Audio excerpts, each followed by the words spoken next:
If you're watching this episode on our YouTube channel and you see me right now, no, you didn't, because I look crazy. I have been working in the garden all day. Nick and I have been building a garden, not like a raised bed garden, like a garden on the floor where we pulled weeds, and it's like 33 feet long. And it is the most manual labor I've ever done in my life. And it has just made me feel so grateful for all of the people who like work on our roads and build our cities and work with their bodies all day, because it is crazy, but it's also so rewarding and feels so good to be in my body. I'm just very, very tired and covered in poison ivy and sleep deprived. So if that is why it looks like I can't keep my eyes open, you get it. You get me. But today I have an amazing episode for you guys on one of my very favorite topics, which is insulin resistance, because you know my journey with insulin resistance. I was able to reverse it through doing a full body composition change, losing body fat, building muscle, completely changing my diet and the way that I thought about food and my relationship with binge eating. And I just really changed my life and reversed this condition that could have been extremely dangerous if I were to have let it go on, because insulin resistance is essentially the beginnings of type 2 diabetes, heart disease, metabolic syndrome, and it's coming for us all as we age if we don't really take care of our metabolic health. So this is an extremely relevant episode with some of the best information on this topic that I've ever come across. So today I'm interviewing the youngest podcast guest to date, Calvin Scheller. He's an 18-year-old science communicator extraordinaire. He's like a computer in his brain, and he's able to break down the exact mechanisms happening within our body better than almost anyone I've met across my entire career. Every day, he shares actual information on his Instagram with the goal of helping us understand the cause,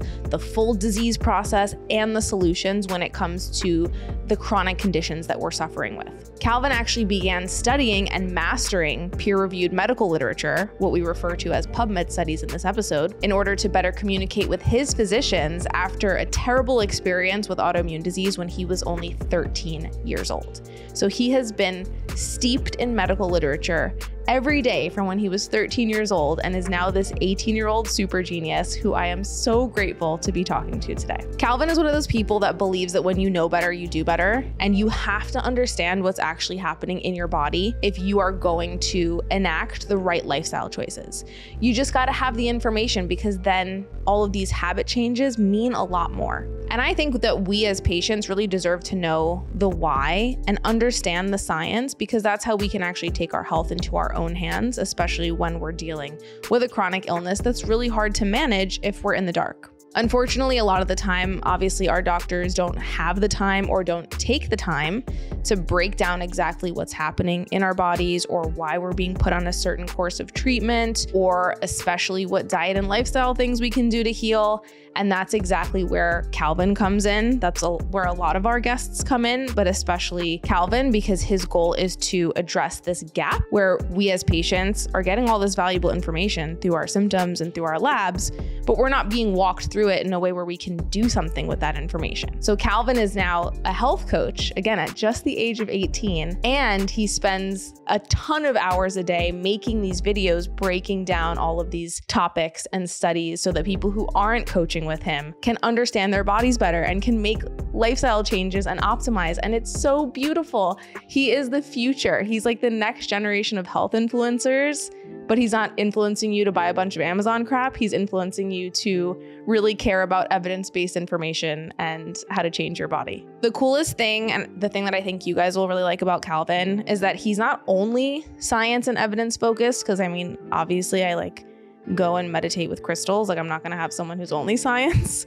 And he takes a true root cause and holistic approach, which is very hard to find in this space where there's that balance.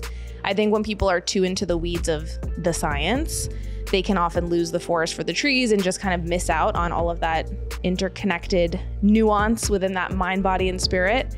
And then on the other side, you have someone who's too into the woo, who's not fact checking, and then they miss out on the reliability, the effectiveness, the ethics, and the professionalism that comes with really understanding the evidence. So Calvin is the perfect mix of both, and that is who I try to have on this show in general and where my stance is. So I know you guys are on the same tip. In this episode, Calvin is going to give us a master class on insulin resistance, type 2 diabetes, PCOS, and why carbohydrates are not the cause of these conditions. You heard that right. Like I said, this is a topic that's important for all of us to master, even if you don't have type 2 diabetes or you don't know if you're insulin resistant. It's so important to understand the development and causes of insulin resistance because it's a spectrum. We all lie somewhere on the spectrum of insulin sensitive, which is what we want to be. That's like optimal health, all the way to insulin resistant, which is what causes type 2 diabetes and metabolic syndrome, and where we're all headed as we age, especially as we lose muscle. So today we're not only going to talk about what causes insulin resistance, Calvin is also going to shed light on why overeating fat actually as a macronutrient, which keyword here is overeating, so consuming an excess of fat calorie-wise, actually drives insulin resistance even more than overfeeding on carbs, even though overfeeding on either one is obviously the main causal factor of this disease process. We're also going to clarify that the standard American diet is not actually a high carb or high refined sugar diet. It's a high fat and high carb diet with an excess of everything, and the excess itself is the issue, not necessarily either macronutrient alone. So Calvin kind of breaking through this misinformation here and stopping this demonization of carbs is really important because he helps us understand that you don't have to fear sugar or go on this super low carb restrictive diet in order to heal and prevent things like type 2 diabetes. Sugar doesn't cause it. I really learned a lot from Calvin in general. That's why I had him on the episode. When I started watching his content, he completely changed my mind on insulin resistance, and he helped me understand the actual mechanisms behind it, which is actually that fatty acids being globbed onto your cells are the true cause of insulin resistance. I know that sounds a little crazy right now, and you might not have the context to ground that in reality, but that is why this episode exists, because he's going to break down why excess fatty acids cause insulin resistance and how to burn those fatty acids off your cells every single day, doing just 2 key things. Of course, we're going to talk about other drivers of insulin resistance in a holistic sense, like inflammation, nutrient deficiencies, zinc deficiencies, stress, processed foods, poor sleep, all the things, because we want to take a holistic approach. But really, Calvin is going to get us back to basics. There's just a few key things you need to know to get those fatty acids burned and start reversing insulin resistance in order to optimize your metabolic health and reverse things like PCOS. I'm so excited, and the science nerd in me is overjoyed, and I'm super stoked to share it with you guys. One last thing, if you are listening to this episode because you're struggling with PCOS, I just want to bring something to your attention in case you are looking for a tool that you can use alongside the lifestyle changes we're talking about in this episode to really accelerate your results and start to heal from PCOS. So for the last several years, if you know me, you know I have been absolutely consumed with researching PCOS and understanding the mechanisms behind it, because so many women are struggling with this. It is at epidemic proportions, and I get messages every day from women who are saying, what can I do for PCOS? Do you have anything that can help me with this? And I just felt so called to meet that request and really make the best formula or formulas on the market to support you guys. So if you've been following me, you know that in May, I released a 2-part supplement protocol. It's called the Sisters Kit, and it's a liquid and a capsule that you take together as a system for PCOS. The liquid component helps to address the metabolic side, and the capsule component helps to address the hormonal imbalance. It's now been 2 months, 2 full months since I released it, and I sat there and read all 60 reviews that we have so far today and just cried and was so happy and called my team. And I cannot believe the feedback that we're getting. I can believe it, but it's a pinch me moment. And I'm very grateful to hear the messages that we're getting from women. So I never do this, but I feel very comfortable and genuinely proud to plug my own product by sharing a few of the reviews that we've gotten, because I know and I see how life-changing this has been, and I want women with PCOS out there to know about it and know what it's doing for women. So allow me to just share 2 reviews with you guys. So Valen wrote a review and said, I literally have hope now. Any length of time dealing with PCOS is agonizing, but I have felt like my body has been a stranger to me for the past 3 years. And after using the Sisters Protocol, 1 bottle of each so far, I have had a reduction in all of my symptoms. I'm so grateful. I have 3 small children and taking my moods out on them was so depressing and I barely had any energy to really be with them. This went on for too long and I can't express how much gratitude I have for this protocol because it really has helped me in so many ways. I notice also that my blood sugar is regulated better. I feel it after I eat. No more drunken and tired feeling. My body has started to tone up on its own. I don't have as much bloat and flab. I used to work out so hard with meek results and now I feel balanced and I'm seeing satisfying results from exercise. I'm really looking forward to completely healing with the help of this protocol.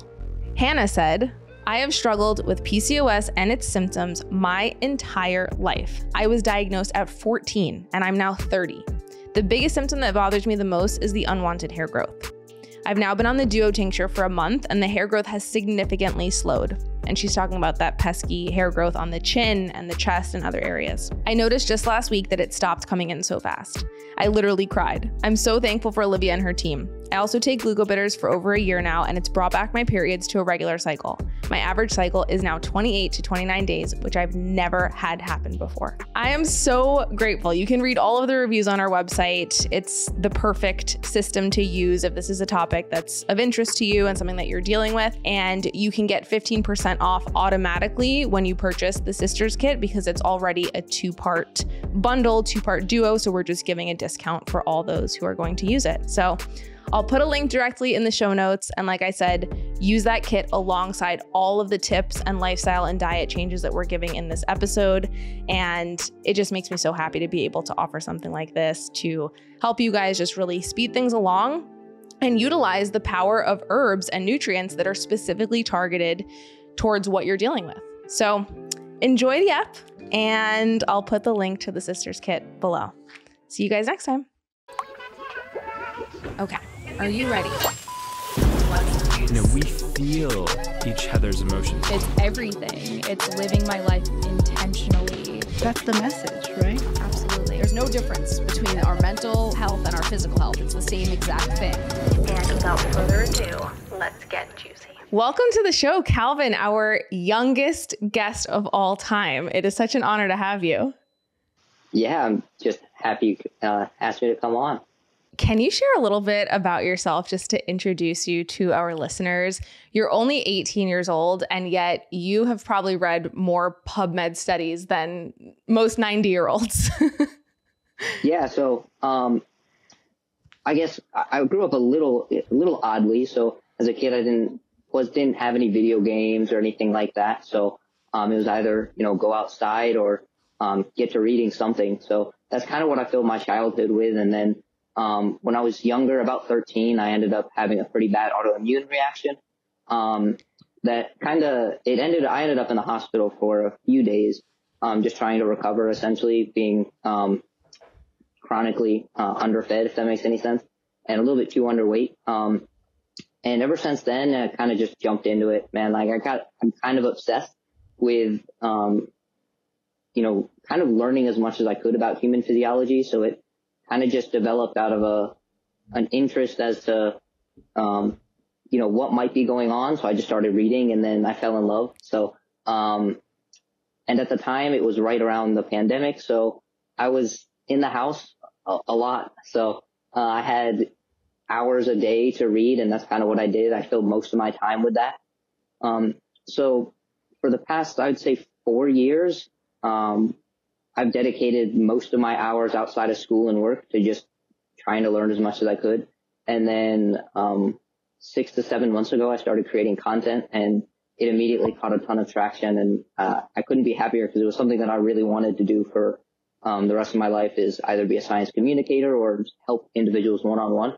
So I got the chance to start helping people one-on-one recently and just fell in love even more. So kind of determined to make this a lifelong pursuit. Your story has a lot of parallels to myself and other guests on the show and other health practitioners I've met, where your own struggles and your own sort of like lack of answers, perhaps a bit from the conventional medical system, led you towards the path of let me consume as much information as possible. And because of who you are and the way that your brain works and the way that you're not just going to look at something once, you're going to find every little piece of information about it, it turned into you becoming sort of a science expert and communicator. But I think it's really cool that this passion of yours was born out of a need and your own experience. And so I'm sure you understand your clients a lot better when they're struggling with really difficult chronic health issues. Could you talk a little bit more about your experience there with your health issues and even kind of like your initial experience with the health and wellness information world and how there's so many diet extremes and misinformation? I guess to start from the beginning, at about 13, I had a pretty severe autoimmune attack, and to this day, it still kind of leaves me with multitudes of food intolerances and a lot of malabsorption issues, things of the like. And at the time, due to just essentially a lot of malabsorption, not absorbing all of my nutrients, micronutrients, macronutrients, there was a lot of weight loss and a lot of hormonal cascades that were kind of thrown out of balance. So one of the biggest ones was my thyroid. To this day, I still suffer with it a little bit, but not nearly as bad as it once was. At one point, I was so hypothyroid that I was in the summer, I was wearing a sweatshirt and I was still cold. So, and this is in North Carolina where our summers get up to 95, 96, beautiful days. But so I went to the doctor and he ran a TSH test on me, didn't ask for any other markers. But I did get a complete blood panel other than the T3, which I was looking for. So he took my TSH and I recognized it was elevated, but it wasn't out of the reference range, which is essentially all most doctors look at for diagnosing or whether or not they should look further into anything. But I had a multitude of blood markers that also lined up with having hypothyroidism, along with some of the most severe symptoms you could think of. And one of them, surprisingly, most people don't know this, but I had a very high LDL and HDL level, which is one of the hallmark symptoms or hallmark signs on blood work that you might be hypothyroidism, just because of the thyroid's role in cholesterol turnover and lipoprotein utilization. So I brought it back to him. I said, hey, here's what's going on. Here's the other things I'm seeing on my blood work. Can we take a T3 test? And once we got that test back, it came back pretty bad. I had a extremely low T3 level. So at the time I was given a thyroid supplement. I believe it was levothyroxine was the one I was given. And then, I kind of just felt like there was more I could have done before I got that supplement. Were you 14 telling your doctor, hey, I need a T3 lab and hey, my cholesterol is a marker of hypothyroidism? At the time, I think I was 15, maybe 16, but, cause I was struggling with it for about a year. But the other one that was even worse was I was actually put on testosterone replacement at the age of 16, just because of how much weight I ended up losing just due to that undernutrition, the way that it affects your hormones. My testosterone, so they have a reference range on the test. It's 5 nanograms per deciliter to, I think 900 is the maximum range. And mine just said below 5. It didn't give me a reading or a number. It was pretty absurd. And at the time, I was just given testosterone replacement therapy and kind of scooted out of the office. And those two experiences kind of led me to where I'm at today. Is I don't ever want to be bound to a medication for the rest of my life. I want to try and figure it out on my own. And I mean, recently all my symptoms of the low testosterone and low thyroid have gotten unconsequentially better, and I'm no longer on any of the supplements. I stopped the supplements actually in the hopes of going to the Army. That didn't happen, but I realized that there wasn't much of a change on and off the supplements, especially when I maintain a reasonably structured lifestyle. And so to this day, I'm not on any of the supplements that I was given at a really young age. And my hope is that there's a lot of things. Well, I love doctors. They're perfect. Not perfect. They're awesome. But there's a lot of things that they simply just don't have time to look into, or maybe kind of just overlook. And there's nothing wrong with that. It's human nature. But I do my best now to communicate things that people can look at on blood work or physical, everything, physiological symptoms, even mental symptoms that might indicate there's an underlying problem that might take a little bit more digging than what you would normally find by a doctor on a normal CBC, CMP. And people really gravitate towards those videos and things like that. So I kept making them. And to this day, that's something that I love, is when I can get on a phone call with somebody who's sent me their blood work and we can kind of just go over what each of the markers means. I mean, I think that you're serving such a beautiful purpose in this role of coach. Like you said, doctors are wonderful. And there's so many things that they need to spend time technically learning within their education that there's only so much time. And therefore, they're missing out on a lot of that functional nutrition, root cause related education, where someone who is going down the path of a diagnosis really needs some deeper digging in order to possibly like stop that in its tracks or even be able to reverse it. I think doctors serve a wonderful purpose once we have a diagnosis, when there's something that acutely needs treatment, when medication management is absolutely necessary. But there's this huge gray area in the middle that greatly involves nutrition, that greatly involves lifestyle. And the fact that you've dedicated yourself to understanding how lab markers and how signs of the body may be related to certain nutritional deficiencies or needs that we can effectively change through our own behavior is really kind of the medicine of the future in my eyes.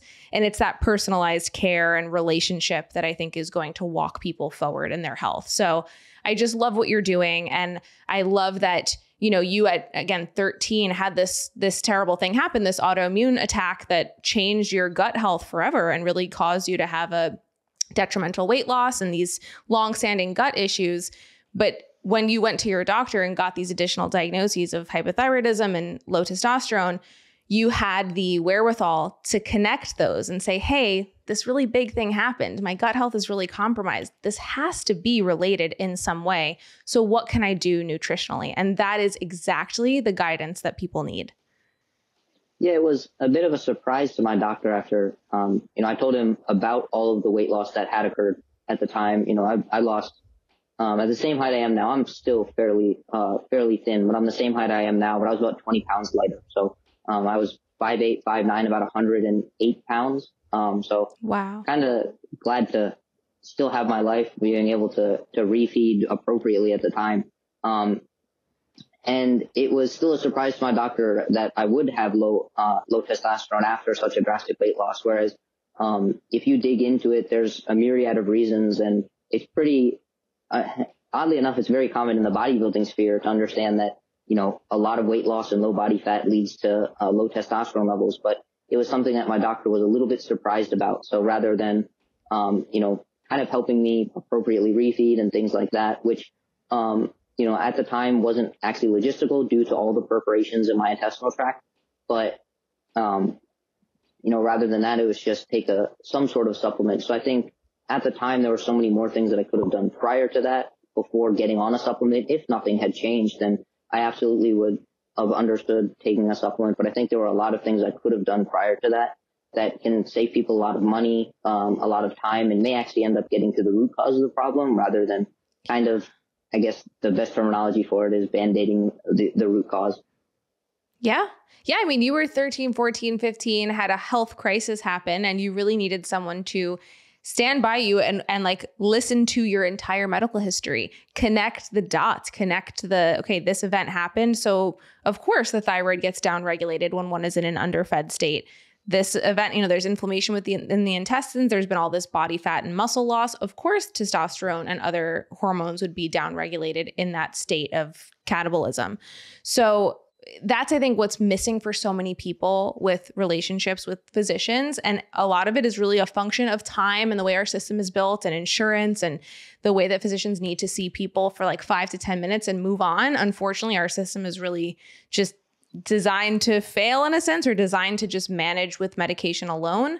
And so if someone had just kind of stopped and seen you and walked through your story and been like, hey, this makes a lot of sense. Where can we support you here? Hey, you're underweight right now. What could change as we start to strategically refeed you and lower some of that gut inflammation?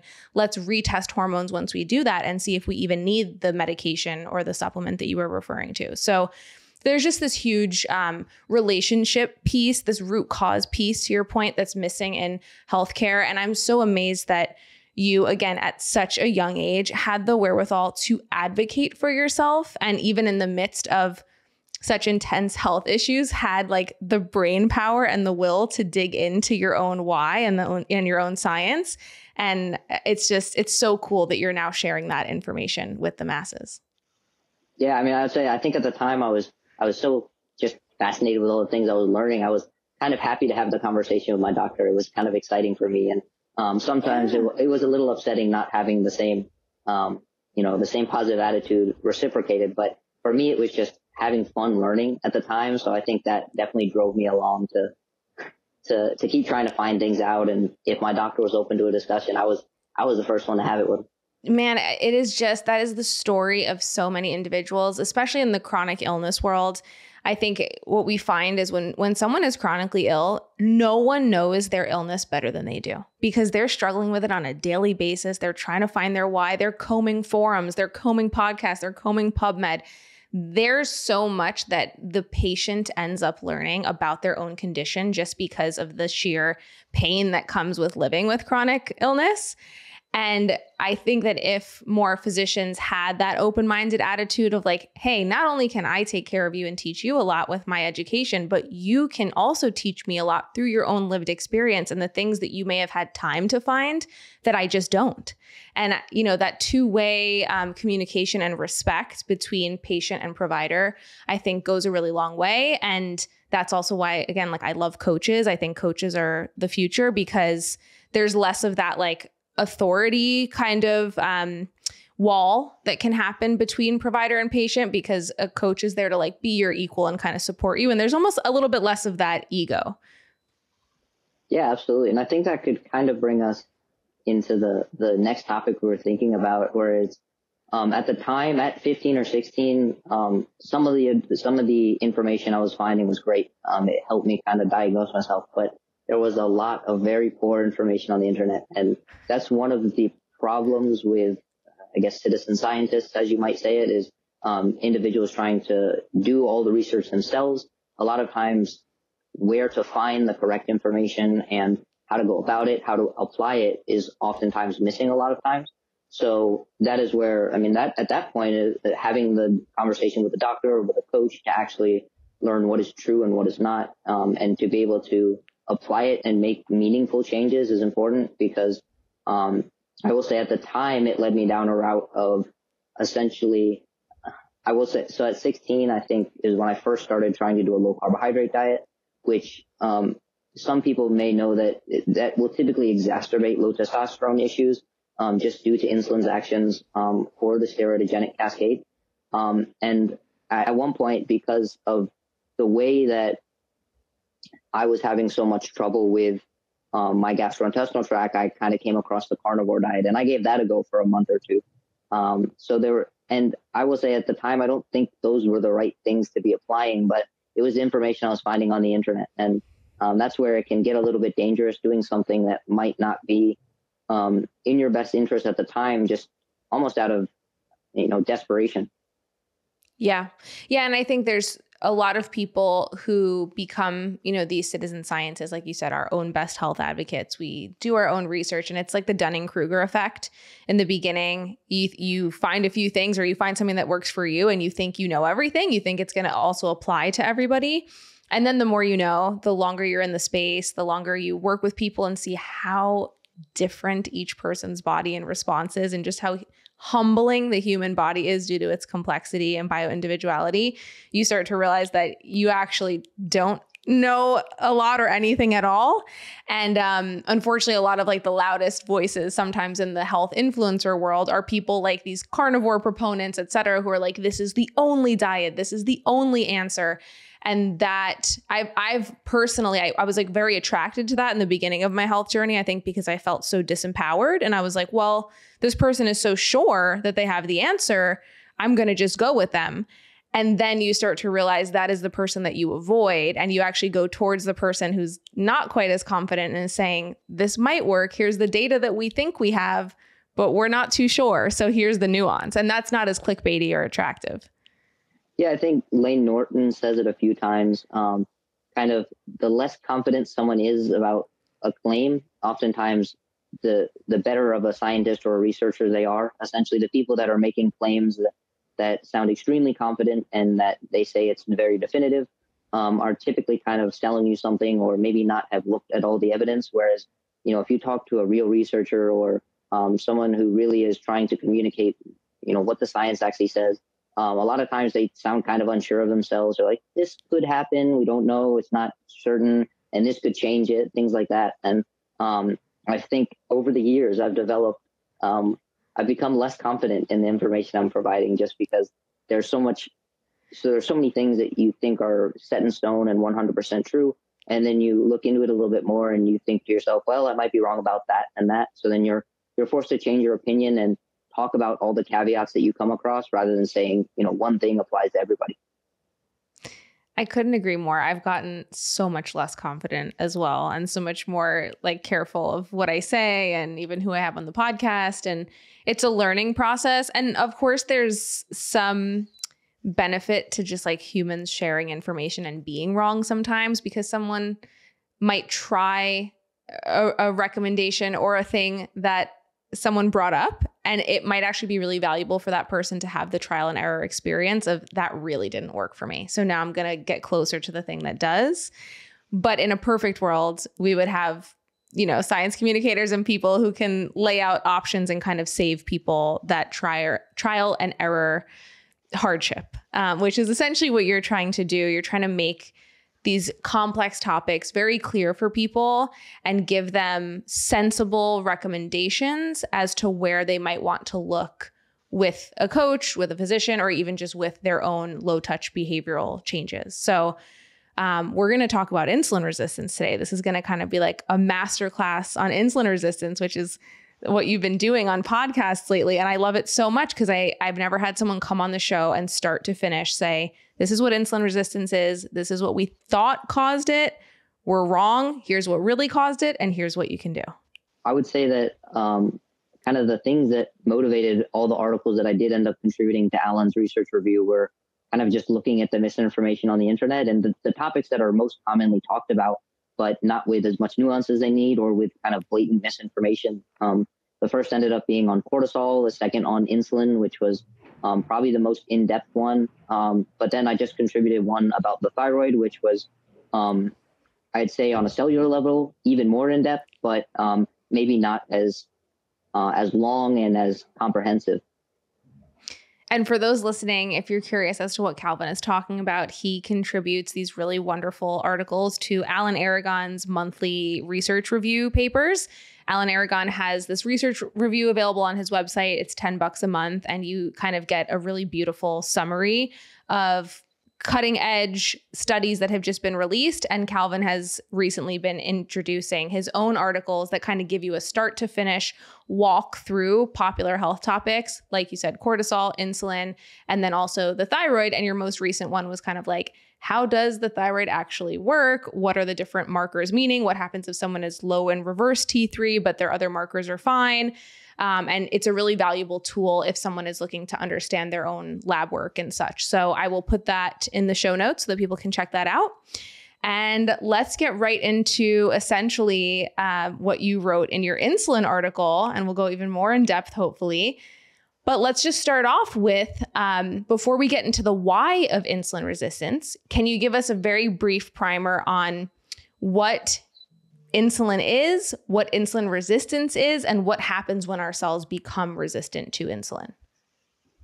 Yeah, so insulin is actually one of the, not only is it one of the most abundant, but it's one of the most impactful hormones we have in our body. So essentially, when we eat food, regardless of what it is, we will release insulin out of the pancreas. Depending on the carbohydrate content of the food, the speed at which we absorb that food, those things will dictate how much insulin we actually produce. And other things that dictate how much we produce are insulin sensitivity. Because if you are not responding to the normal amount of insulin, you will produce more insulin to try and make up for that. So in a grand scheme of things, on average, fats will stimulate the least amount of insulin, followed by protein and carbohydrates. Interestingly, they're actually quite comparable depending on the source. A lot of people demonize carbohydrates because they would, quote unquote, spike their insulin. But if you're eating a lean protein, maybe something like fish, its insulin index is just as high as something like potato or rice, which is quite surprising for a lot of people, given that most people are very confident that protein is amazing, which might give us some indication that protein is amazing, but insulin may not be as bad as a lot of people talk about.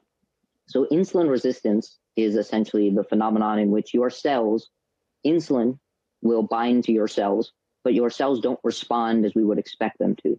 So essentially all of the functions of insulin either require more insulin to happen, or your cells simply don't carry out the functions that insulin should stimulate.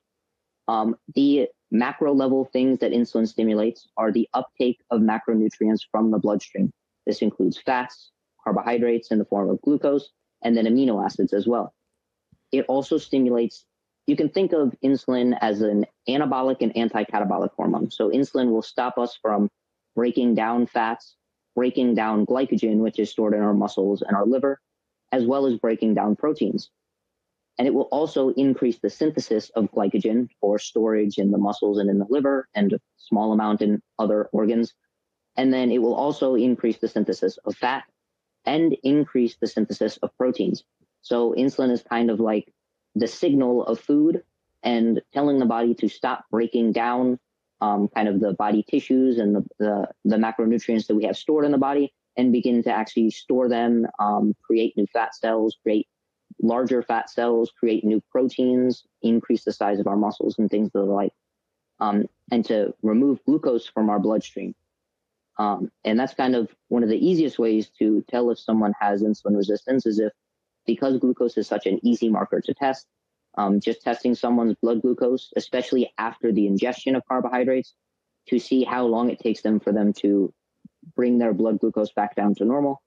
If it takes a very, very long time, that's an indication that despite insulin binding to your cells and stimulating them to uptake glucose, they're not responding properly. And this is what we would refer to as insulin resistance.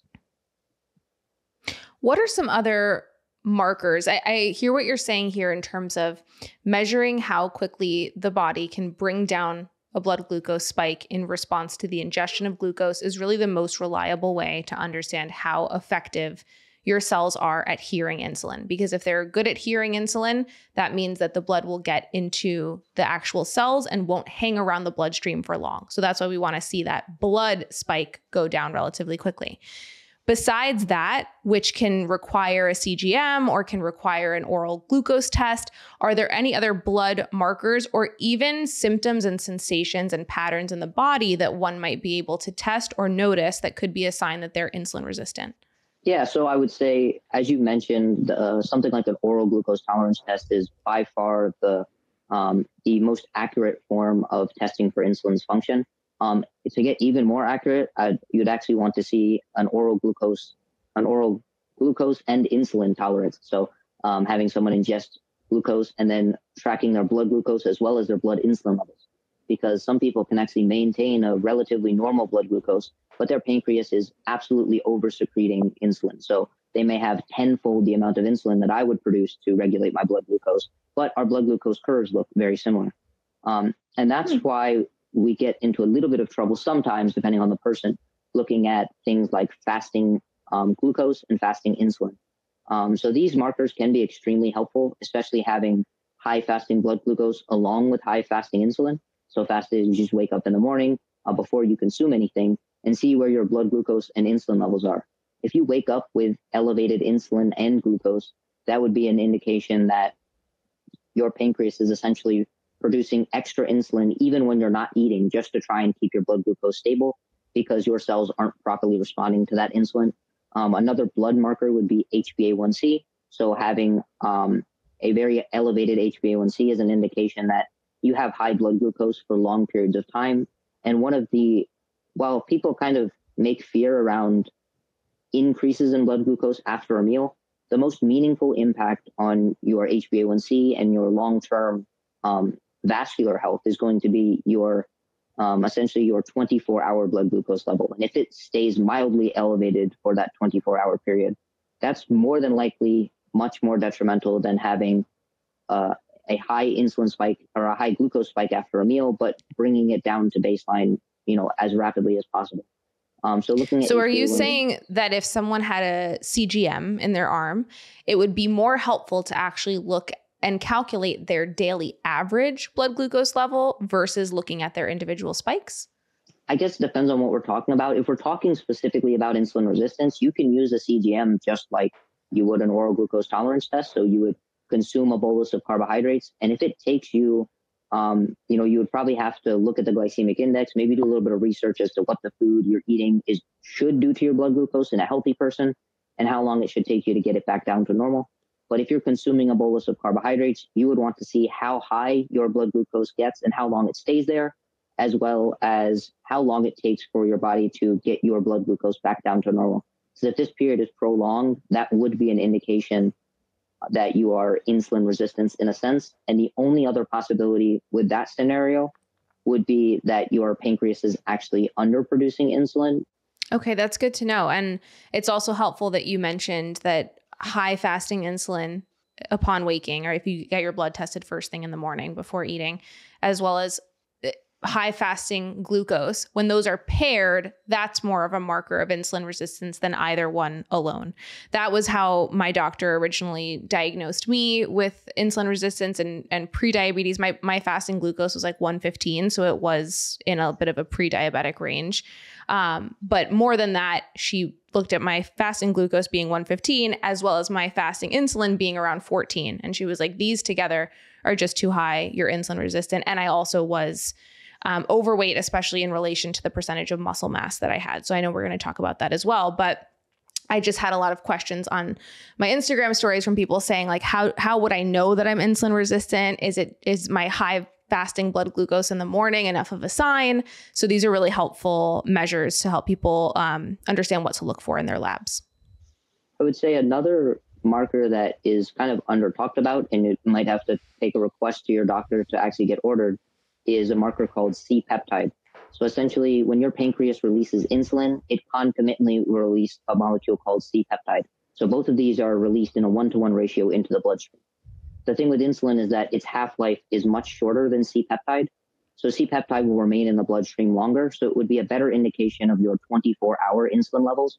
And given that you haven't, eaten a monstrous amount of carbohydrates above what you normally would consume, if you have high C-peptide on a blood work and you ate sensibly the day before, that'd be an indication that every time your blood glucose does spike, you're secreting additional insulin that you may not need if you were more insulin sensitive. Got it. Okay, that's really helpful. So you'd have to ask your doctor specifically, can you run a C-peptide?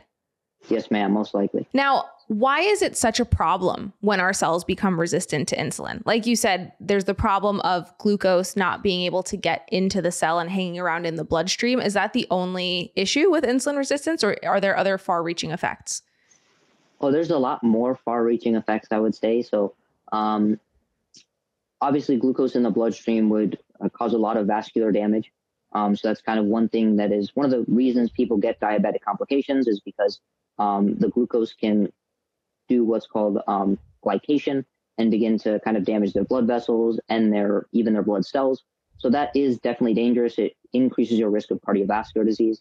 But insulin also regulates a myriad of other hormones within the body, including your thyroid, a hormone called leptin, which is essentially an appetite suppressive hormone, as well as steroidogenesis. So it's not the main determinant of these of the production of these hormones, but it definitely does interplay with them. So being resistant to insulin means that there's a lot of effects on your brain, in which your brain may not be producing the right amount of specific hormones to have you feeling healthy and looking healthy. And then it can also drastically impair fertility, and under certain circumstances can lead to other diseases such as, one thing we might talk about, I wish I was a little bit more of an expert in it, was PCOS. That's an interesting concept as to whether or not it's caused by too much insulin in general or insulin resistance. That's still kind of a little bit fuzzy, but there are a lot of downstream diseases and pathologies that can be induced by insulin resistance. Other ones are insulin will definitely regulate protein breakdown and protein turnover, so the synthesis and the breakdown of proteins. So it will inhibit protein breakdown and it will instigate protein synthesis. So a lot of people will see muscle loss if they become insulin resistant, as well as it's interesting. A lot of people hypothesize that because insulin resistance is correlated with obesity, insulin resistance actually worsens obesity. But it actually looks like insulin resistance is actually a mechanism your body has to stop you from getting any more overweight. Because when your fat cells become resistant to insulin, they're not going to continue to store fat, because that's one of the main things that insulin does. So in type 2 diabetes, when it gets so severe, you actually see weight loss rather than continual weight gain, despite these high levels of insulin, because their fat tissue has essentially become insulin resistant. So that's kind of an interesting thing. Insulin does increase fat storage, but to an extent, when you become insulin resistant and you see weight loss, that's a pretty bad sign, because all of these fatty acids and the glucose will remain in your bloodstream because your cells just aren't responding anymore. Insulin also it works on the kidneys to allow you to reabsorb water and electrolytes. So a lot of times you see diabetics, they have what's called polyuria, or just excessive urination. And this is driven by a few factors, including an inability to reabsorb water and electrolytes within the kidneys, as well as increasing glucose, an increased concentration of glucose going to the kidneys, which will pull water with it and increase essentially the amount of water inside of your bladder. So insulin resistance or diabetes used to be characterized by your doctor would take a sample of your urine and taste it. And if it tasted sweet, that's an indication that there's glucose, or some sort of sugar in your urine. And they would call that diabetes. So that's kind of how they used to test it before we had some more advanced technology. Yeah, my husband used to tell me, like, he'd see like old books, and like kind of like he likes to collect antique things. So he had like old medical books, and he's like, yeah, did you know they used to actually taste people's urine to see if there was sugar in it?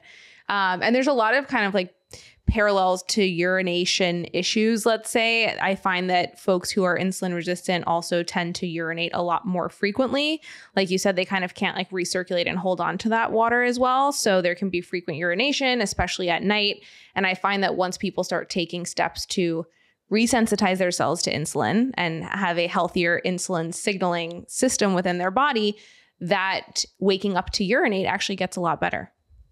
Yeah, and because of the way that insulin will function, it drives potassium into our cells, and it also allows us to help reabsorb sodium. So in insulin resistance, there's electrolyte abnormalities, and this can cause a myriad of things, including probably the most dangerous of them being issues with heart rhythm, as well as increasing blood pressure just due to an excessive amount of my apologies. Blood pressure can lead to insulin resistance, but insulin resistance may actually lower your blood pressure too drastically, because you're essentially letting go of a lot of sodium and a lot of water. But these electrolyte abnormalities can alter our heart rhythm, as well as kind of our muscle tone and muscle function, just due to the way that these electrolytes function to allow our muscles to contract and relax. So you've painted a pretty clear picture for us that insulin resistance is not the vibe. Insulin resistance is not something that we want. It's affecting a lot of different bodily systems. It's affecting our ability to preserve and even build muscle. So we might not only see ourselves become more metabolically unhealthy and maybe put on weight, at least initially, but we also might see our muscle tissue breaking down and our body composition suffering as we become more insulin resistant. So we really want to understand our root causes and start addressing insulin resistance. So with that, of course, I'm going to ask you, what causes insulin resistance, and what were you surprised to learn about the truth regarding the cause of insulin resistance when you dug into the research? So the simplest answer would be lack of exercise and excess body weight. There's a kind of an hypothesis being thrown around on the internet, mostly by people who advocate a low carbohydrate diet, that it's kind of a theory of insulin-induced insulin resistance. So there are many feedback loops within the body that excessive production of a specific hormone can desensitize the body to that hormone. So within the brain, GABA appears to desensitize itself. So excessive production of GABA or dopamine or things like that can lead to essentially a reduction in the number of receptors and a reduction in the response to this dopamine or GABA. But in terms of insulin, we don't actually see this feedback loop, although it's thought that any rise in insulin would cause insulin resistance, because with the hypothesis that this feedback loop is driving insulin resistance, where it's actually quite interesting. A lot of times in type 1 diabetes, in order to resensitize their cells to insulin, they'll actually essentially megadose them with insulin infusions. And based on that hypothesis, you might expect, they would become systemically insulin resistant. But this increase in circulating insulin, essentially bathing their cells in insulin, actually improves their insulin sensitivity. It's kind of hypothesized that this is due to kind of a genomic effect of insulin, where it can alter gene expression and the production of specific proteins inside of your cells, and even the insulin receptor itself, to allow your cells to respond more properly to insulin. But insulin itself may actually enhance insulin sensitivity. And a lot of trials looking at very low fat versus very low carb diets indicate that diets high in carbohydrates, sometimes getting up to 80 or 90% of calories in the form of carbohydrates, actually warrant improved insulin sensitivity, whereas excessive consumption of fat in excess, because we'll kind of get to that, does appear to drastically worsen insulin sensitivity. And the reason for this... Sorry, go ahead. Okay. The reason for this is due to a phenomenon called lipotoxicity. Essentially, when our fat cells are unable to store more fat, fatty acids will begin leaking into different compartments of the cell, especially the compartment in which the insulin signaling cascade is supposed to be carried out. So if you read that article, I preface it, and I preface most of my talks by running you through the insulin cascade, because it's very important in the story of insulin resistance.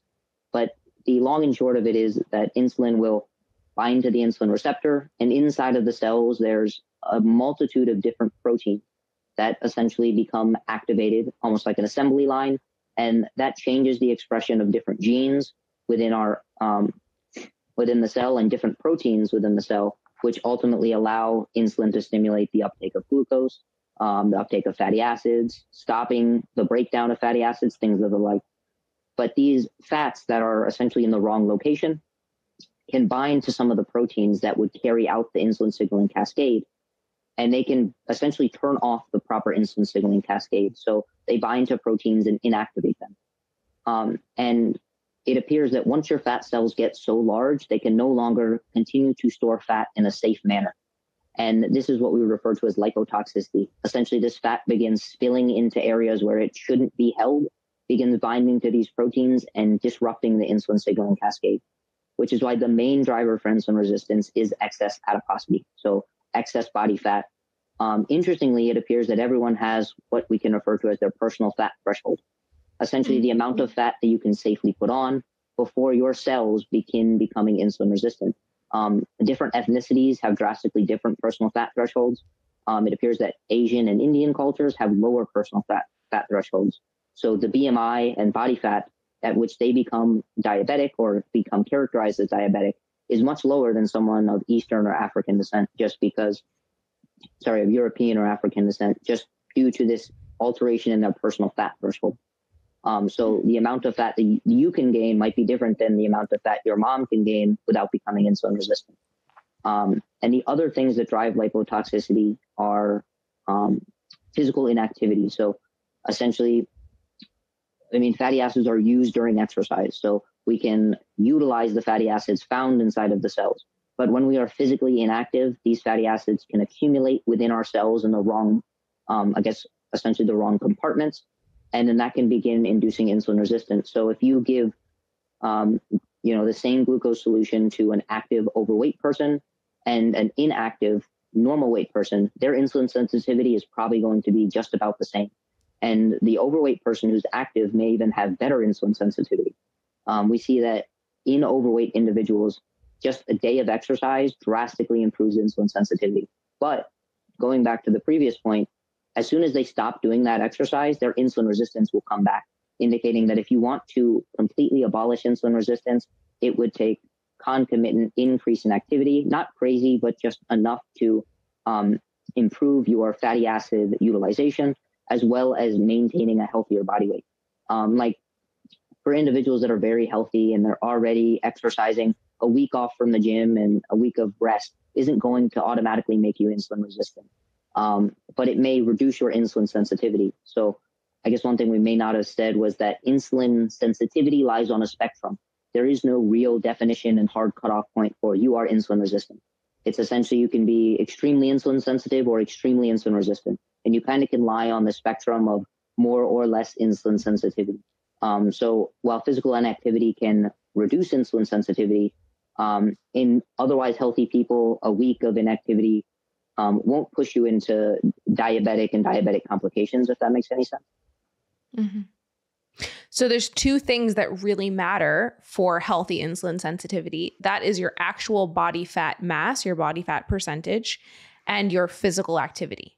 Now, I want to circle back to that But first, I want to really hammer home what you just said, because this is so different from what the current conventional view is, I guess, or like the popularized view. You're saying that a high consumption of sugar / carbohydrates does not cause insulin resistance. And you're also saying that a high fat diet is more likely to cause insulin resistance than even a carbohydrate diet. However, any diet eaten in excess will cause insulin resistance by way of putting excess adipose tissue or fat on the body. Absolutely. So anything that causes you to eat in excess will induce insulin resistance. But it does appear that immediately after the consumption of dietary fats, there is a decrease in insulin sensitivity. So if we overfeed on saturated fat, specifically saturated fat, so unsaturated fats compared to glucose do appear to worsen insulin sensitivity slightly, but saturated fat appears to be the most detrimental to insulin sensitivity. And there are a few reasons for this. One being that saturated fat contributes the most to liver adiposity, so accumulation of fat within the liver, compared to unsaturated fats or compared to glucose. Even compared to fructose, which much people talk about how fructose is the cause of fatty liver disease. The overconsumption of saturated fats actually appears to increase liver fat more than the overconsumption of fructose. I'm not advocating for overconsuming any of them, and the most likely reason for this is because saturated fats are considered to be a little bit more stable, and the body is much more likely to burn unsaturated fats prior to burning saturated fats. It would be considered kind of like an oxidative priority. So unsaturated fats take priority over saturated fats. So these saturated fats are left inside of our cells and more likely to spill into the wrong compartments or can be converted into the wrong downstream metabolites and impair insulin sensitivity. This doesn't mean that every time you consume a saturated fat, you're going to, again, become diabetic or insulin resistant, but understanding that if we overfeed saturated fat compared to the other macronutrients, it is the worst for insulin sensitivity. One thing we can think about, though, is a phenomenon called physiological insulin resistance. So this would be, whether or not it's a made-up term or it has its roots in scientific literature, I'm not entirely sure, but essentially, when we're consuming a very low carbohydrate diet, and a very high fat diet, it would make sense to become insulin resistant. In fact, in this scenario, if you're fasting, your cells are insulin resistant at that moment in time. Because if your cells weren't insulin resistant, they'd begin uptaking glucose out of your bloodstream. And the one thing is, most of the cells in our body can function using fatty acids as fuel, but there are distinct cells that cannot use fatty acids. These include your red blood cells, but probably more notoriously is your brain. We definitely need we need glucose for our brain.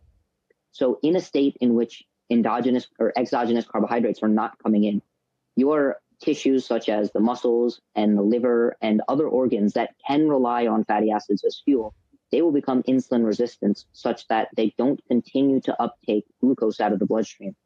Therefore, the extra glucose that we do have can be preserved for the brain and for the red blood cells. So in this scenario in which you're not ingesting a lot of carbohydrates or you're straight up fasting, that actually is considered a physiological insulin resistant state, because this insulin resistance is healthy because it's maintaining your blood glucose. And if it didn't occur, you would likely, as unfortunate as it is, go into some sort of coma just due to lack of blood glucose. However, when we combine extremely high fat meals alongside extremely high carbohydrate meals, that's more than likely the period of time where we would get into some trouble, because this high fat consumption would lead to a decrease in glucose uptake due to insulin resistance. And then this high glucose would remain in our bloodstream for longer. In this scenario, more of the carbohydrates that we are consuming will be converted into body fat, just because as they accumulate inside the bloodstream and they're not uptaken and utilized, they are sent to the liver and converted into fat. So it appears that in individuals with diabetes, they're more likely to put on body fat during the consumption of carbohydrates than someone that's a little bit leaner. But it also leads to that high blood glucose issue and the vascular complications that come along with that, as well as if we are becoming insulin resistant in tissues that really require a lot of energy at once, including the brain, this can completely disrupt the functioning of these systems.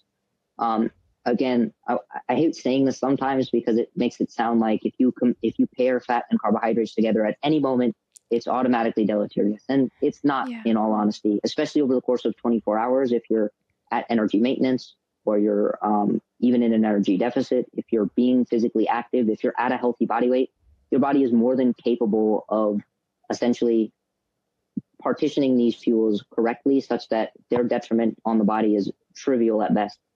But in a state in which we have other factors that might be contributing to worse insulin sensitivity, combining a high saturated fat meal alongside a high carbohydrate meal may worsen pre-existing issues. This is such a good point. And I almost want to put it into a bit more of layman's terms because you're giving us such technical gold right now, but I want people to really understand this in the context of their lives. And I want to clarify by saying that the standard American diet is a high fat, high carb diet. It's not necessarily a high refined carbohydrate or even a high sugar, quote unquote, diet. It is also a high fat diet. And when people are first wanting to go on a diet and cut out junk food, they might be saying, oh my God, I've been eating so many carbs lately. I've been eating a ton of bagels. I'm eating a lot of rice. I'm eating a lot of yada, yada. But the forms of these carbohydrates that we're eating in the context of our American cultural foods, it's usually fried rice that's made with a lot of oil, eaten next to maybe like ribs, which are a very high saturated fat meat, right? No one's sitting there eating white rice cooked without oil alone. No one is sitting there eating a bowl of white sugar alone. And no one is sitting there eating a bagel plain. We are eating a bagel that's covered in cream cheese. We're eating a bagel that is saturated with butter. So we are actually consuming a lot more fat than we realize alongside the refined carbohydrates. Not even saying that Americans eat too many carbohydrates on an actual like macro count level. It's that it's paired with the fat and our diets are also low in protein and we're just eating too much, period. So that's really like the qualifier that I want to give, that somehow the blame has been put on carbs. And like, you'll even see it reflected in popular culture and movies where in Mean Girls, she's like, I need to go on a low carb diet. Is butter a carb? But it's not necessarily the carbs that are a problem, even though, yes, I don't want you out there eating high fructose corn syrup and processed foods. You're just saying carbohydrates and the way that they raise insulin is not what makes our receptors resistant to insulin. Insulin itself even is not the problem, just like carbs are not the problem. I have a few points there. The first thing was, so as a kid, I didn't watch TV. So the quote that you just said from Mean Girls, I've never heard that before. So that kind of cracked me up first. Like it caught me off guard. Sorry. But when it comes to the things that we're thinking about, again, I don't want people to think that in otherwise healthy individuals, even a minor degree of insulin resistance isn't noticeable or really meaningful.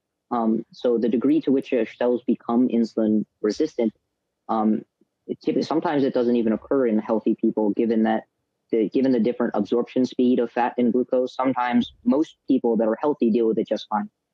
But in combination with things like excess adiposity and things like that, it can just worsen pre-existing issues. And to the point that you're talking about, it's pretty fascinating, some of the diets that have been put in place to reverse diabetes and insulin resistance. Completely fruit diets have been able to reverse insulin resistance. What they call the rice and potato diets, where individuals are consuming 80 to 90% of their calories from just rice and potatoes. And if they don't have enough carbohydrates, they just get to add on some white sugar. And in these scenarios, these individuals are becoming more insulin sensitive, likely because they are also radically decreasing the amount of calories they're consuming, and that's helping them lose weight. But, some doctors that kind of hear this decide that an extremely high carbohydrate, very low fat diet is an option. And while it is an option, there are many benefits to consuming dietary fat. So I would never want someone to think that, a very low dietary fat diet is required for, improving their insulin sensitivity. Because the two main drivers are going to be weight loss and exercise. So you can improve insulin sensitivity on a very high saturated fat ketogenic diet just by the matter of losing weight and getting to a healthier body weight. If you gave these individuals in the middle of their diet, a glucose tolerance test, they would fail. It would look quite like they were diabetic even though if you begin to refeed them on carbohydrates for 24 to 48 hours, they can actually begin to improve their insulin sensitivity. So it's pretty interesting. If you are a mother that's going to get an oral glucose tolerance test for gestational diabetes, if you are on a ketogenic diet, you would want to reintroduce, it's recommended to reintroduce carbohydrates for 24, but I would recommend closer to 48, 72 hours prior to the test, such that when you go into that glucose tolerance test, you aren't in the setting of physiological insulin resistant, and it comes back that you are diabetic. Even though you may not actually be diabetic, you simply have just been omitting carbohydrates for a period of time. So is what you're saying here that omitting or lowering carbohydrates, going the route of the low carb diet, which is usually how people tackle insulin resistance, like the common thought, is actually just a temporary masking of the presentation of insulin resistance because you are just temporarily eating less carbohydrates, so you're not seeing the impact of the carbs on blood glucose. And unless that low carb diet involves a calorie deficit, it's actually not really doing anything for your insulin resistance. Yeah, I think that last point is important to highlight. So you can certainly improve insulin sensitivity on a low carb diet. It's been done, multiple times, been documented in literature multiple times. Improving insulin sensitivity, reversing diabetes on a low carb diet. But this almost always, I think always, requires weight loss.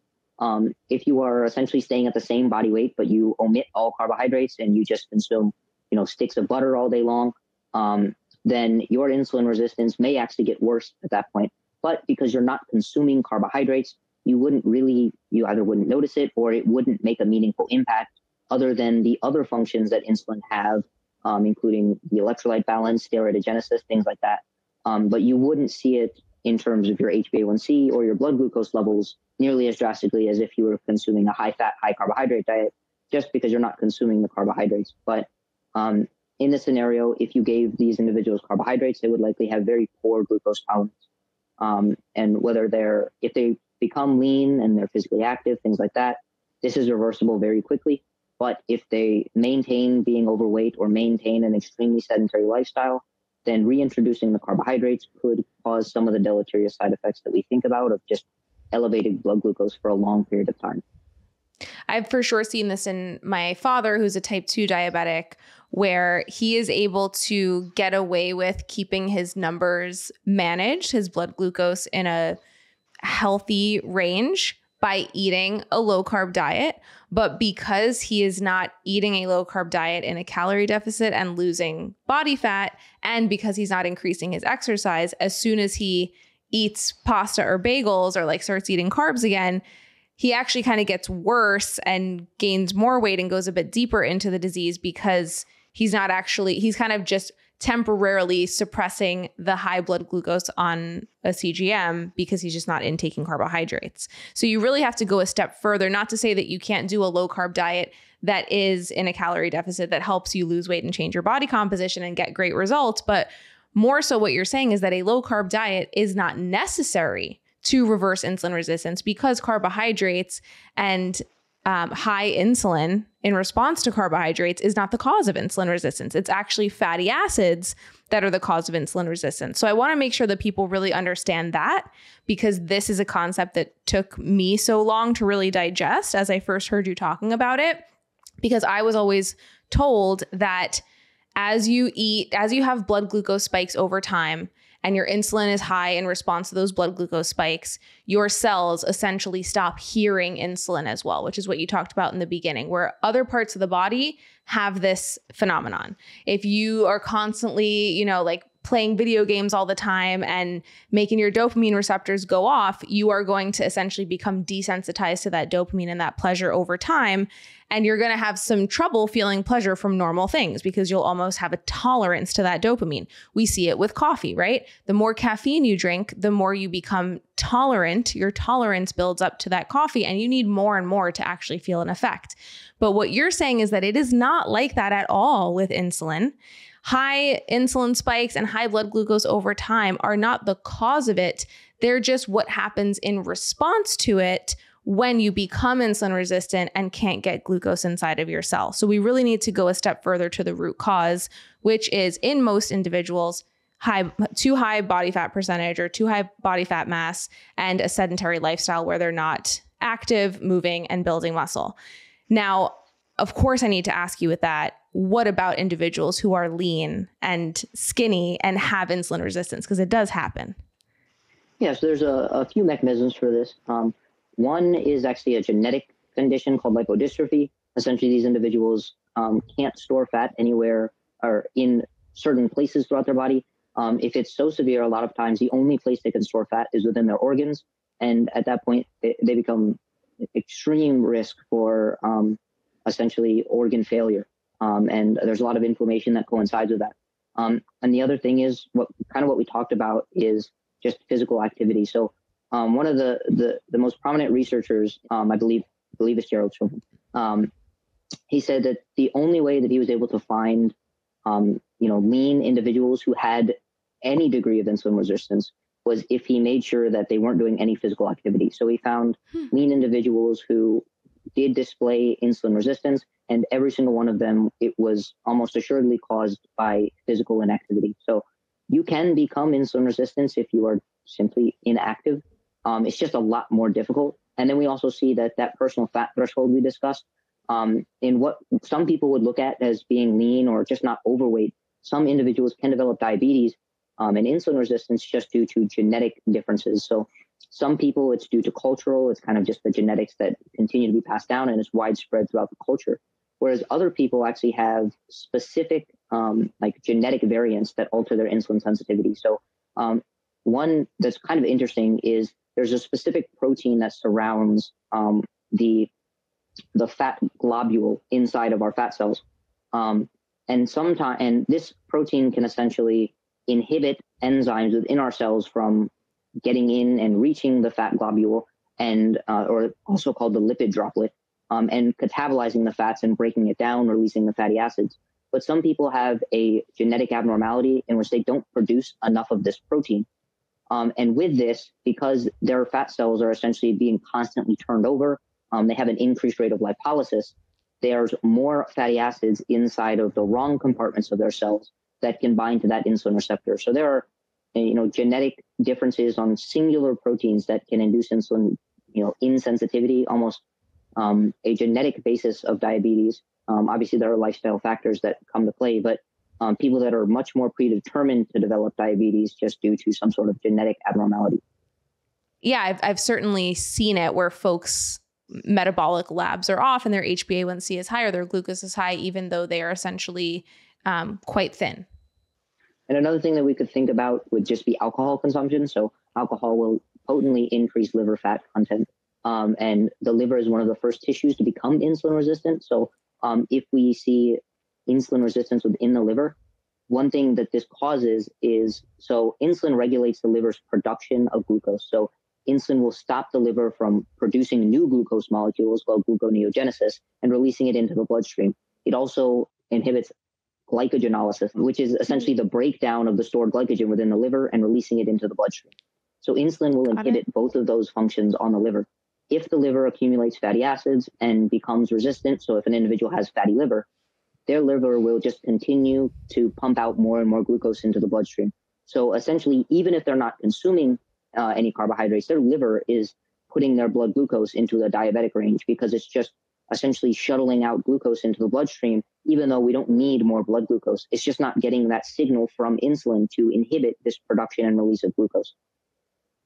Okay. So someone who's skinny, but perhaps has wine every night or drinks pretty frequently could still be effectively some degree of insulin resistant and have some skewed labs because of that mechanism. Yeah, the amount of alcohol, I couldn't give you a good number on it, but that could be a contributor to it. So in that sense, it would be less the amount of alcohol and just getting a scan for how much fat has accumulated within the liver. Yeah, that makes a lot of sense. Fatty liver. Okay, so fatty liver, we're coming back to this whole fatty acids kind of picture. And again, I think we have to, I almost want to keep repeating it for folks listening because it took me so long to understand this and it kept clicking the more I listened to you. So you are saying the main driver of insulin resistance is the accumulation of fatty acids, actual like fat within the muscles and liver. And these fatty acids kind of like glob onto our cells, and they are actually what block insulin from being able to bind to the receptor and do its work and signal properly. It's actually a fatty acid issue. And for most folks listening, of course, we're speaking to an audience. Someone who's decided to click on this episode is most likely experiencing classic insulin resistance and is most likely perhaps overweight, undermuscled, not moving enough. And so in their case, the accumulation of fatty acids, which within the cell that are globbing onto that receptor and mucking things up and causing insulin resistance, are probably due to an excess intake of energy, calories, fat, etc., as well as excess fat on the body.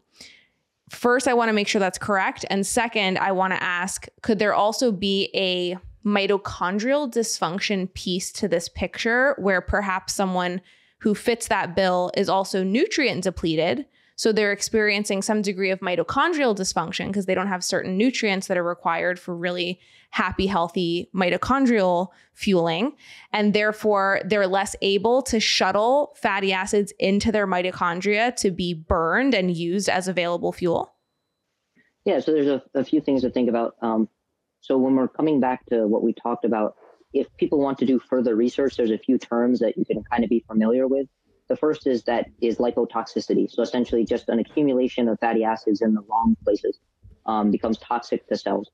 The second is that technically the fatty acids, so the toxic metabolites called lipid metabolites that impair insulin signaling are called diacylglycerols and ceramides. Those are the two most likely.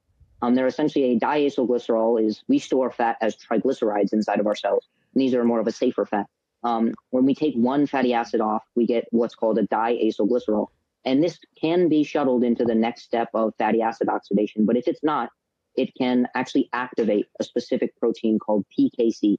And this protein is the actual protein that will bind to one of the proteins involved in the insulin signaling cascade and cause it to dysfunction. So technically, it's not the fatty acids that are directly binding to these proteins, but they activate another protein inside of our cell that almost acts as like a signaling molecule, like, hey, we already have too much fat. We don't need to intake more. So it's more than likely, a mechanism or kind of something that we've inherited, and it's actually helped us survive and maintain health. So it's a beneficial adaptation, but that's kind of how the process works. And we do see that if you have, so I guess I can use the best example of specific medications are mitochondrial toxicants. So one of the most probably popular is a statin. So the statin can not necessarily, cause toxicity to mitochondria directly, but they can deplete the amount of coenzyme Q10 within our mitochondria, which is extremely essential for proper fatty acid utilization. So these correlated with statins is a far greater increased risk of diabetes. It has to do with that mechanism and another mechanism that is kind of a little bit more complicated. But those two mechanisms both contribute to statins' degree of diabetes increasing the risk of diabetes. So things that can inhibit the mitochondrial function do appear to have that capacity to decrease insulin sensitivity just because these fatty acids begin accumulating unoxidized.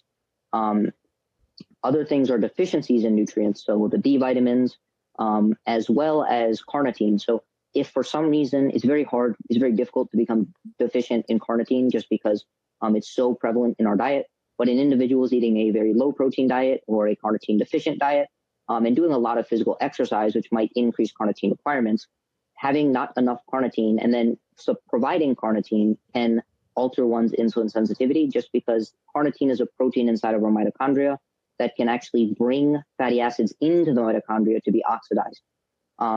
So deficiencies in micronutrients do appear to increase the risk, as well as other micronutrients that might be involved is things like sodium, potassium, and magnesium. Just an alteration, an imbalance in those electrolytes will alter our production of insulin, as well as just numerous other physiological functions that can put us in like a pseudo-diabetic state, as well as zinc appears to be extremely important for the insulin receptor itself. So deficiency in zinc can impair insulin sensitivity. So there's definitely a role for dysfunctional mitochondria as well as micronutrient deficiencies that can kind of predispose someone to insulin resistance. And some of these are either lifestyle induced, and some of them, again, can be genetically induced, such that, again, you have an increased susceptibility to insulin resistance just because you have the genetics for not producing enough carnitine or something of the like. Yeah, I'm highly fascinated in PCOS. It's like one of my obsessions. And in my herb school training, when I was in clinic, I focused a lot on clients with PCOS, and I'm developing some nutraceuticals for PCOS as well. And in the literature, there's so much surrounding L-carnitine specifically for PCOS, especially when women who are undergoing an IUI procedure as part of their fertility journey are given L-carnitine in combination with Clomid. It actually improves pregnancy rates and helps to fuel follicle development on that mitochondrial level. So I think that there's just some degree, and of course the studies show that there is certainly some degree of mitochondrial dysfunction that's happening in PCOS, and of course very likely insulin resistance.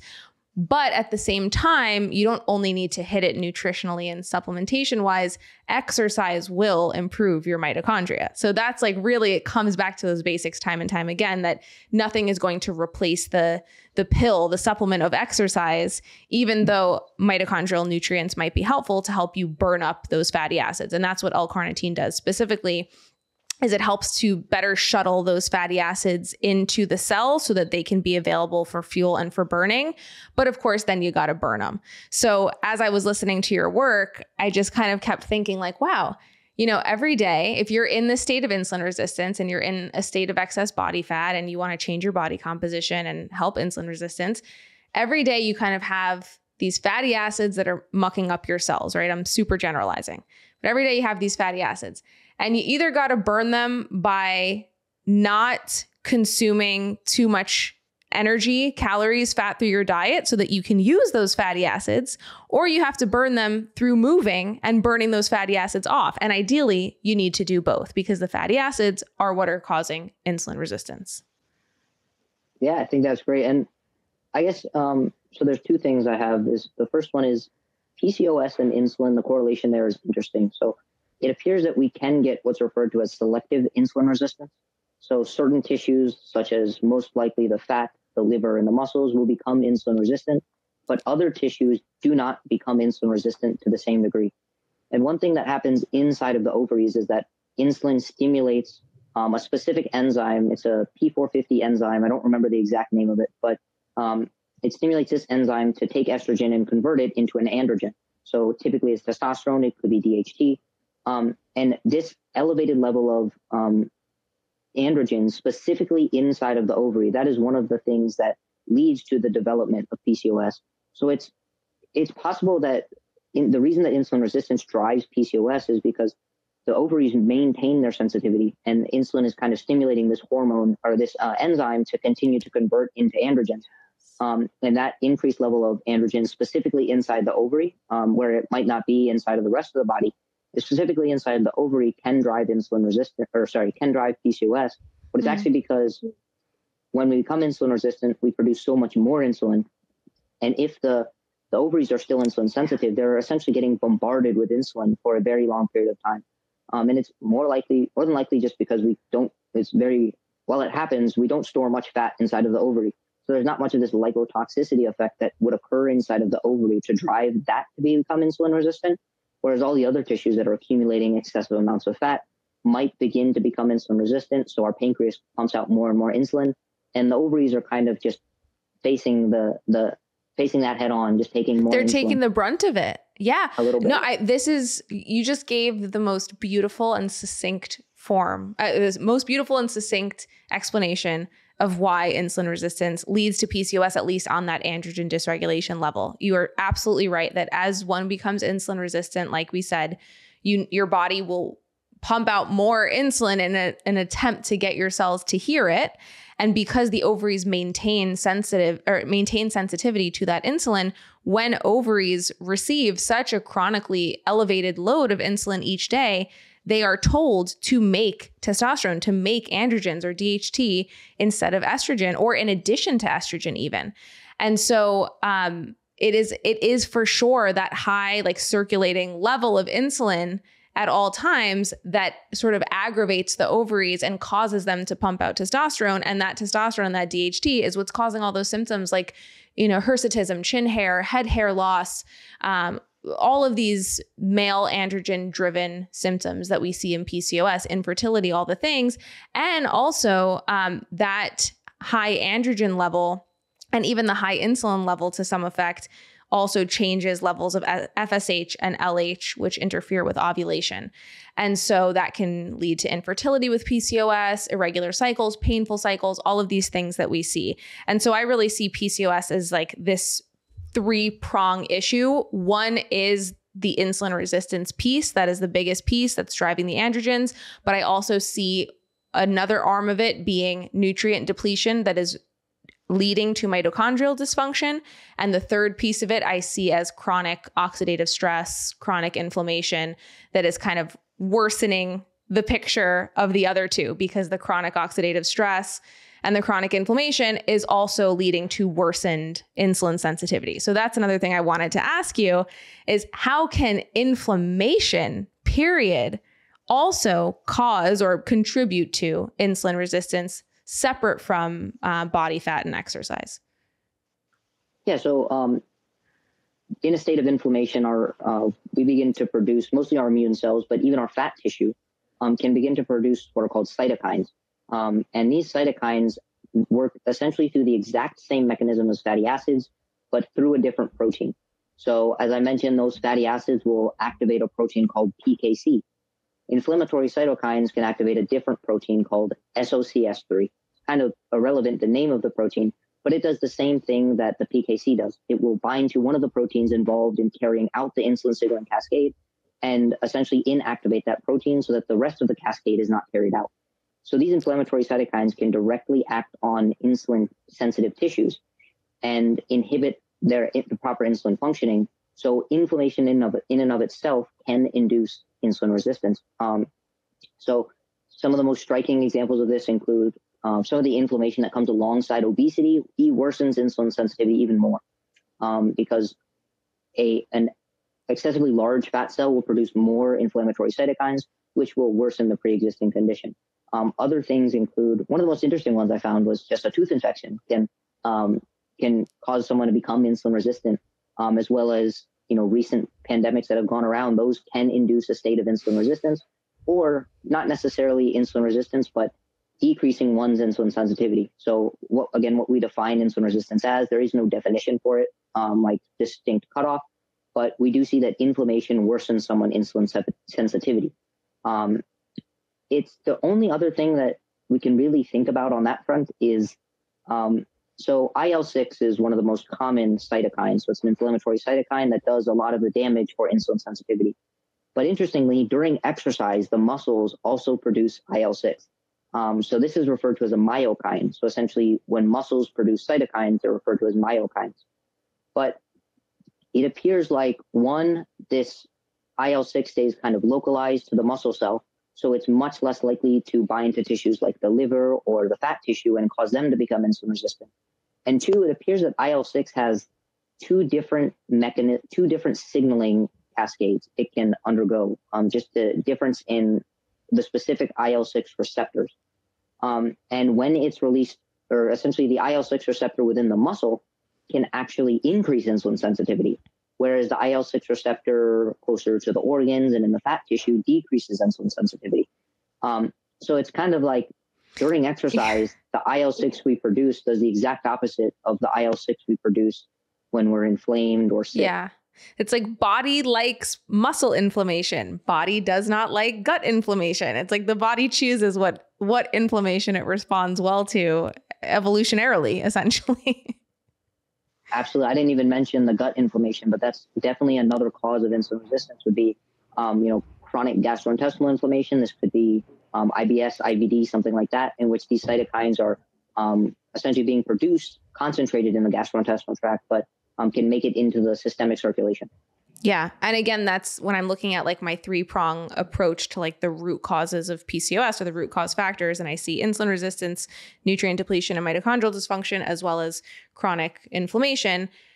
When you dig deeper with somebody and you're like, okay, where is that chronic inflammation coming from? Oftentimes in some folks with PCOS, you'll find there is a gut inflammation, gut dysbiosis piece that is driving inflammation enough to be a major contributing factor to their insulin resistance and their overall experience of hormonal dysfunction. So it is so important to take the inflammatory piece into account, but to also not be like, well, because I have gut dysbiosis, I have insulin resistance, so that's why it's hard for me to lose weight. It's like, no, you probably have insulin resistance mostly because you have to lose a bit of weight and need to start exercising more. However, your gut dysbiosis is a part of that picture and might make it more difficult for you, so might be something that you need to address. Yeah, I guess there are two things that I kind of think we can end on. Is one is actually, a lot of people use insulin resistance as an excuse as to why they can't lose body weight. Yeah. But if you actually put it to the test, people who at baseline are the most insulin resistant have the best long-term success at losing weight. Because once again, that insulin resistance at baseline actually stops your body from putting on excessive amounts of fat tissue, just because it's not signaling for the fat cells to uptake the fatty acids. So the idea that insulin resistance is why you can't lose weight, it's honestly more than likely that insulin sensitivity would cause you to gain more weight because your fat cells are more likely to uptake fatty acids. Obviously, that's a very kind of gross oversimplification of it, because insulin sensitivity typically means you can use fuels in a better way. So I wouldn't say being insulin sensitive is going to make you gain body fat, but the idea that insulin resistance would cause fat gain actually isn't quite founded. And it seems that insulin resistance might be an evolutionary adaptation not to put on even more fat in a state of excess adiposity. Yep.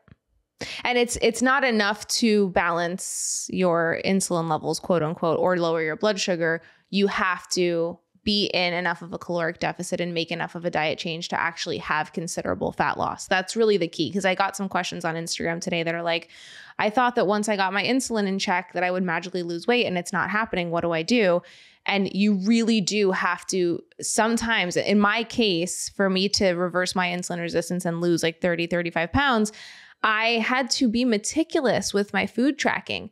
And I will say I had a coach who put me on a temporary low carb diet. She said that she uses low carb diets for like 1 to 2 or maybe like 3 to 4 max months therapeutically to help resensitize you, like give you a push. I don't know if that's true in the context of all of this, but overarchingly, when I looked at my food changes and I tracked my food and I saw what I needed to do to get my calories into a range that would actually help me lose fat, I had to drastically lower my dietary fat. I could not believe how much fat I was eating and how like the oil that I was using to cook with, and then that fourth of an avocado that I was adding for flavor, and then that snack food later in the day. I was over consuming fat like crazy, and fat is so calorically dense. And so I really had to lower that fat to see changes in my own insulin resistance. So we can look at one thing actually. So people that are already diabetic or already insulin resistant, the consumption of carbohydrates might actually, the restriction of carbohydrates might be a beneficial thing. Because in these individuals, because they have an inability to properly uptake these carbohydrates, a higher percentage of those carbohydrates will be converted into fat, which may worsen the pre-existing issue. So it appears that in terms of weight loss and insulin sensitivity, in people who are extremely overweight, their carbohydrate tolerance is actually fairly bad because they can't utilize the glucose or fructose effectively. So it's converted into more body fat and can worsen insulin sensitivity. So in someone that's already diabetic, essentially restricting carbohydrates and fat for a period of time. That's what I did. Not a long,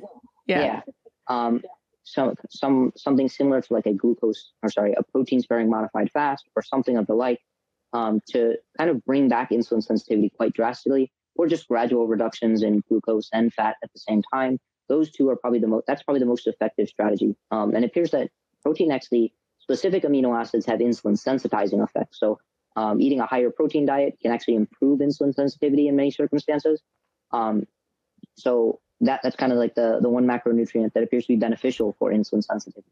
And also is beneficial for your thyroid when you're eating a lower calorie diet. In your thyroid paper, you talked about that. You're like, you got to keep the protein high to, preserve your thyroid hormone function when you're dieting, essentially. That's totally generalizing it. But yes, I totally hear you. And I guess my trainer was right to kind of pulse me on that low carb diet in the beginning, but it wasn't just a low carb diet. It really was a low carb and low fat hypocaloric diet where I was eating in a calorie deficit and I was eating mostly protein. And that is what finally moved the needle for me after trying for so many years to make some changes with my weight and body composition. And I had to be really strict and diligent, and I had to train and exercise every day. I had to make a 180 lifestyle change. The other thing I want to note is we didn't get to really cover the full bullet pointed list of all the drivers of inflammation, let's say, that could worsen your insulin resistance. But we mentioned gut dysbiosis. We mentioned maybe an infection, even a chronic low-grade infection. If you have a chronic tooth infection that's not being addressed, it doesn't even have to be acute. We mentioned excess body fat being a driver of inflammation on its own, but there's also things like stress that are important to just note and be aware of as you're on your insulin resistance journey. Because in another show, I heard you talk about how when we have a spike in stress, we have a stressful moment, maybe we're spiraling about something at work or we're being really mean to ourselves. If we have a release in stress hormones like cortisol in response to that perceived stressor in our life, then our body will essentially liberate or increase fatty acid uptake in the cell. And if we're just sitting there being anxious, not moving, it's actually going to make things so much worse because we're now going to have more fatty acid in the cell and not be burning it. So yes, stress, anxiety can absolutely worsen insulin resistance. But I think that's where emotion has to come in, energy and motion. When you are stressed and when you are, feeling negative things on this journey, think of it as a reason to go move and take a walk so that you can burn some of those fatty acids and help yourself out. Yeah. So there's definitely a few things to think about. So other things that can also increase inflammatory markers are heavy metals, excess iron, and then sleep loss. So those are other things. And when it comes to that cortisol piece, you're correct. So cortisol will increase, essentially it will increase fatty acid breakdown. So people think that cortisol makes them gain a lot of weight. It's cortisol in the wrong environment. So cortisol increases fatty acid breakdown and also increases fatty acid uptake. So it's kind of essentially trying to liberate and utilize the fatty acids. And when this happens during exercise, it's great because your muscles are uptaking those fatty acids, you're oxidizing them, and it typically leads to a net loss of body fat because the fat is being liberated from the fat tissue, but the muscles are uptaking it and utilizing it. But if you're not doing anything, you're just sitting there mentally stressed, this increase in cortisol will increase fatty acid release and transiently cause this lipotoxicity, which can drastically alter your tolerance to glucose at that given meal. So a lot of people see that after sleep loss or simply just after a really long, stressful day or during a period of stress, yes, if they had a CGM on, their blood glucose after that meal would be way higher. And their blood glucose at that time would be higher just because their glucose tolerance is so much poorer and their muscles, their liver, all those tissues are not uptaking glucose as they typically would.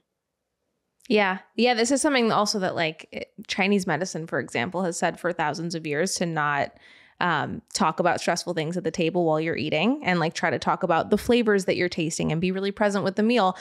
I'm sure they didn't have the science on blood glucose, but there was some kind of wisdom where they're like, hey, being stressed while eating is no good. And again, it goes back to body like stress and cortisol and inflammation during exercise. Body does not like stress, inflammation, and cortisol outside of exercise.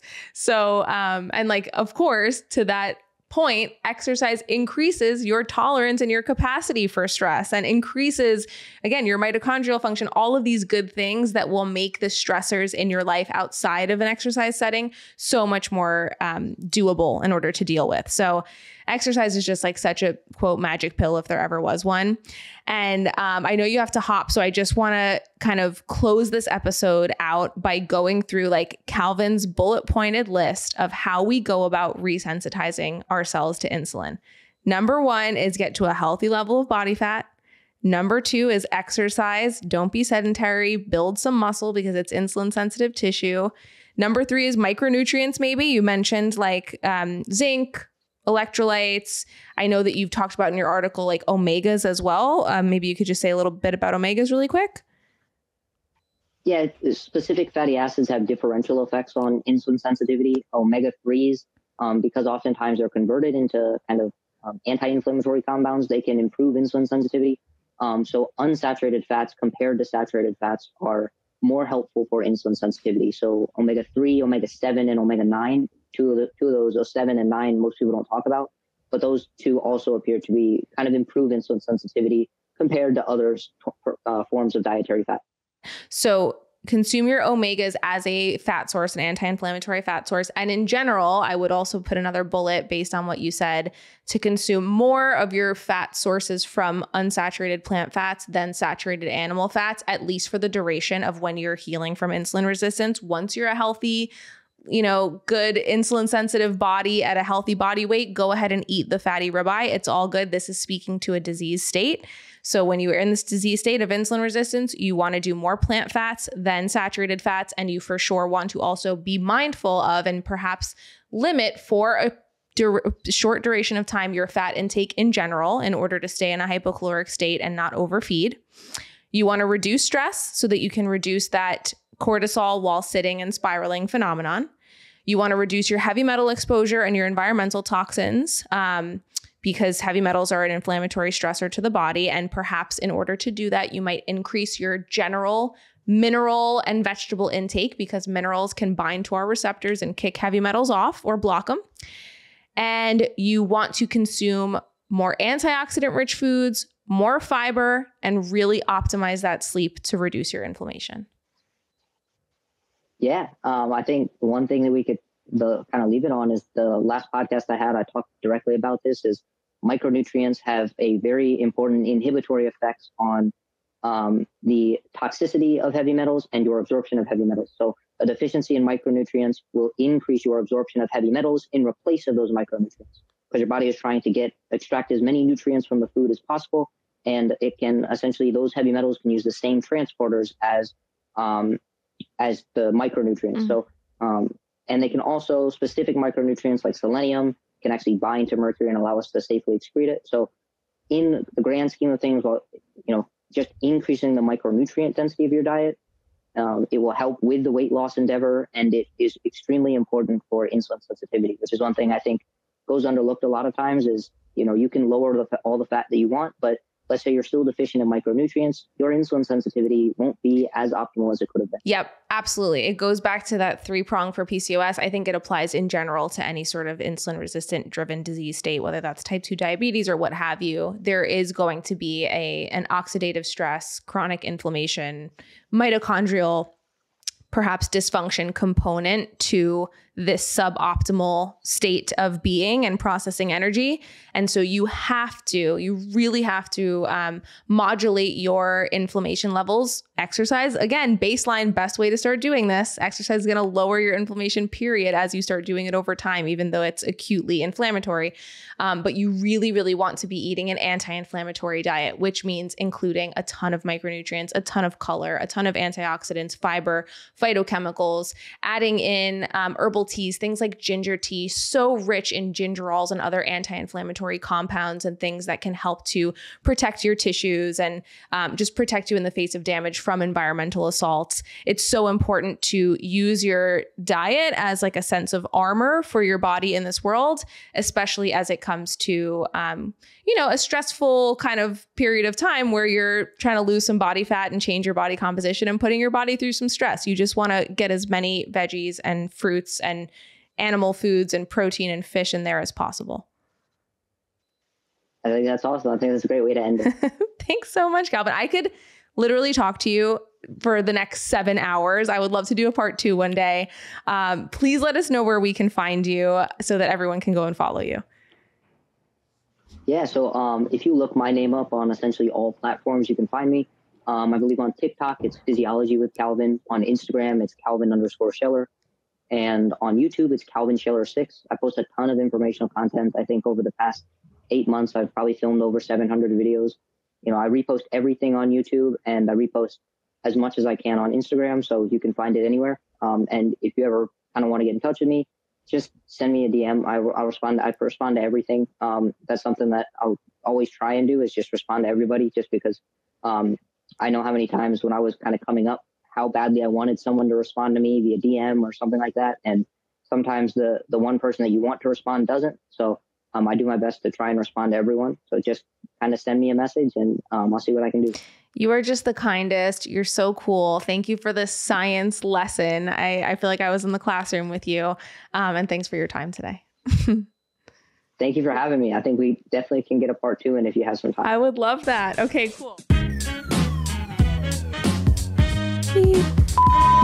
Wasn't that great?